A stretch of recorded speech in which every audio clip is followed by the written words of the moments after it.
اپنے والد سے ابتدائی تعلیم حاصل کی. اس کے بعد ابھی کم سن ہی تھے. کم سن کہتے ہیں چھوٹی عمر کے. ابھی مطلب یہ بالغ بھی نہیں تھے کہ ان کے والد کا انتقال ہو گیا. اسی کم عمری میں روزگار کی فکر دامن گیر ہوئی. یہاں لفظ ہے دامن گیر. دامن گیر کا مطلب ہے کہ کسی چیز کا آپ کے ساتھ چمٹ جانا، پیچھے پڑنا، گھیر لینا. یعنی جب ان کی والد صاحب کی ان کا انتقال ہوا تو اب یہ بھی چھوٹے ہی تھے کہ ان کو اپنی چھوٹی عمر میں ہی فکر معاش کی مشکلات کا سامنا کرنا پڑا. اب چونکہ کمانے والا کوئی تھا نہیں، ان کو خود کما کر خود کھانا تھا، تو اس طرح سے یہ اس کشمکش میں مبتلا ہو گئے. آگرہ سے دلی چلے آئے اور کچھ عرصے اپنے سوتیلے ماموں سراج الدین خان آرزو کے دامن تربیت میں پرورش پائی. اب جب ان کے والد کا وہاں انتقال ہو گیا تو پھر وہاں سے آگرہ سے یو پی سے دہلی چلے آئے، اور وہاں ان کے سوتیلے ماموں سراج الدین خان جن کا نام تھا آرزو، ان کا تخلص ہے، ان کے پاس رہے اور وہاں پر کچھ تربیت پائی. یعنی کچھ جو زندگی آگے مشاغل ہوتے ہیں ان کو وہاں پر سیکھنے کی کوشش کی. اگرچہ خان آرزو کے یہاں زیادہ دیر نہ ٹھہر سکے، لیکن دلی کا قیام ان کی شاعری کی پختگی اور عروج کا زمانہ تھا. اگرچہ سراج الدین کے یہاں یہ زیادہ دیر نہیں رہا، کیونکہ ان کا مزاج بہت خوددار قسم کے شخص تھے. تو یہ آگے چل کر جب یہ جاتے ہیں ایک بادشاہ کے پاس، وہاں پر بھی یہ ان کے پاس زیادہ دیر نہیں رہتے ہیں. اسی طرح سے انہوں نے کیا کیا کہ کیونکہ وہاں پر ان کی جو یہ خودداری کی وجہ سے وہاں زیادہ دیر نہ رہ سکے، لیکن اس دوران یہ ان کی جو شاعری تھی اس نے عروج پا لیا. اس میں اپنی شاعری میں مقبول ہو گئے. لوگوں نے ان کی شاعری کو سننا بہت پسند کیا، انہیں بہت پسند کرنے لگے. غم روزگار اور غم عشق کے ناآسودہ جذبات نے ان کی شاعری کو خلوص، اثر کا پیکر اور اقلیم غزل کا تاجدار بنا دیا.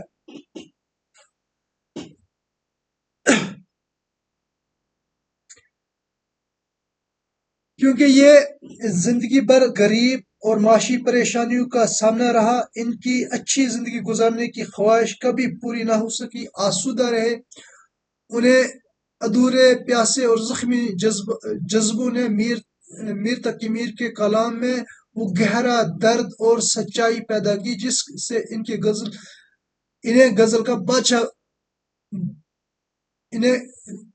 غزل کا بادشاہ بنا دیا گیا. کیونکہ ان کے کلام میں وہ درد، وہ سچائی جو انہوں نے اپنی زندگی میں جھیلا ہوا تھا، جو انہوں نے اپنی زندگی میں مشاہدہ کیا ہوا تھا، جو انہوں نے اپنی زندگی میں جو پریشانیاں اٹھائی تھی ان کو اپنی غزل میں اتارا. تو اس کی وجہ سے ان کی غزلیں بہت زیادہ مقبول ہونے لگی. جس طرح مغلیہ سلطنت آخری دور میں کمزور ہو چکی تھی، اسی طرح جس طرح کے بجھنے والے چراغ آخر میں ہلکی سی روشنی دیتا ہے.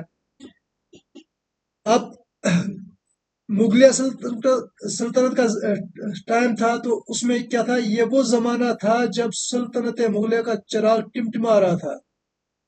اب یہاں پر محاورہ ٹمٹمانا ہوتا ہے کہ جب چراغ آخر میں ختم ہونے والا ہوتا ہے اور آخر میں زور لگا کر اپنی روشنی جو ہے وہ ڈالتا ہے. چراغ آخر میں جب بجھنے سے پہلے جو روشنی پڑتی ہے اس کو کہتے ہیں ٹمٹمانا. آئے دن کی خانہ جنگی، طوائف الملوک کی وجہ سے دلی کے حالات ابتر ہو گئے تھے. بہت سے شعراء اور اہل قلم دلی چھوڑ کر لکھنؤ جا رہے تھے. چنانچہ میر بن نواب آصف الدولہ کی دعوت پر 1782 میں لکھنؤ چلے آئے. اگرچہ دربار سے تعلق زیادہ عرصے قائم نہ رہ سکا، پھر بھی یہاں میر کی باقی زندگی نسبتاً آرام سے گزری اور 1810 میں ان کا انتقال یہیں ہوا.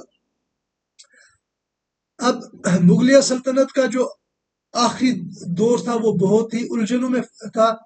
ادھر انگریزوں کی حکومت تھی، وہ بھی 1857 کے آس پاس بہت اپنا زور آزما رہے تھے. 1857 کی جنگ جو ہے وہ ناکام ہو چکی تھی. مغلیہ سلطنت کے جو شہزادے تھے وہ آپس میں لڑ رہے تھے، جس کو سول وار، خانہ جنگی کہتے ہیں سول وار کو. یہ آپس میں لڑ رہے تھے، یہاں کے عمرا آپس میں لڑ رہے تھے. اب یہاں طوائف الملوک ایک لفظ ہے کہ طوائف الملوک کہتے ہیں کہ لا نس نس، یعنی وہاں پر کوئی نظام نہیں رہا، دھرم بھرم سب چیزیں ہو چکی تھی، ملک میں کوئی ایک مضبوط حاکم نہیں رہا، ہر علاقے میں ایک خود مختار حکومتیں بن رہی تھی، قانون نام کی کوئی چیز نہ تھی، ہر طرف لوٹ مار اور بے امنی کا دورہ تھا. اس کو کہتے ہیں طوائف الملوکی کا دور ہونا. نواب آصف الدولہ جو اودھ کے چوتھے بادشاہ تھے، چوتھے نواب تھے. اودھ آج کل جو لکھنؤ کا جو کے آس پاس کا علاقہ ہے اس کو اودھ کہتے ہیں. ابتدا میں میر کا تعلق نواب آصف الدولہ کے دربار سے قائم ہوا، لیکن ان کی خودداری، طبیعت اور درباری ماحول سے عدم موافقت کی وجہ سے یہ تعلق زیادہ دیر قائم نہ رہ سکا. اس کے باوجود اہل ذوق، جو ان کی شاعری کو پسند کرنے والے لوگ تھے، وہ اہل ذوق نے میر کی شاعری کا بے حد احترام کیا، جس کی وجہ سے انہیں عزت، شہرت اور نسبتاً دہلی کے نسبتاً یہاں پر زیادہ زندگی، اچھی پرسکون زندگی میسر ہوئی.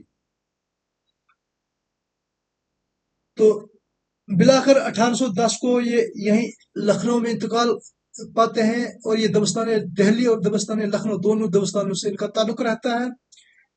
میر کو اردو کا بہترین غزل کو تسلیم کیا جاتا ہے. میر کے بعد آنے والے ہر بڑے شاعر نے میر کی عظمت کا اعتراف کیا ہے. میر کو غزل گو کا بہت بڑا بہترین شاعر تسلیم کیا جاتا ہے. جتنے بھی ان کے بعد آنے والے شاعر تھے انہوں نے ان کو اپنا رہبر، اپنا قائد سمجھنے کی کوشش کی ہے. مرزا اسد اللہ خان غالب کہتے ہیں کہ ریختہ کہ تم ہی استاد ہو غالب، ریختہ کہ تم ہی استاد نہیں ہو غالب، کہتے ہیں کہ اگلے زمانے میں کوئی میر بھی تھا. اب ریختہ کے استاد، غالب اپنے آپ کو ریختہ کے استاد مانتے تھے، لیکن اپنے ایک شعر میں کہتے ہیں کہ ریختہ کہ تم ہی استاد نہیں ہو غالب، کہتے ہیں کہ اگلے زمانے میں کوئی میر بھی تھا.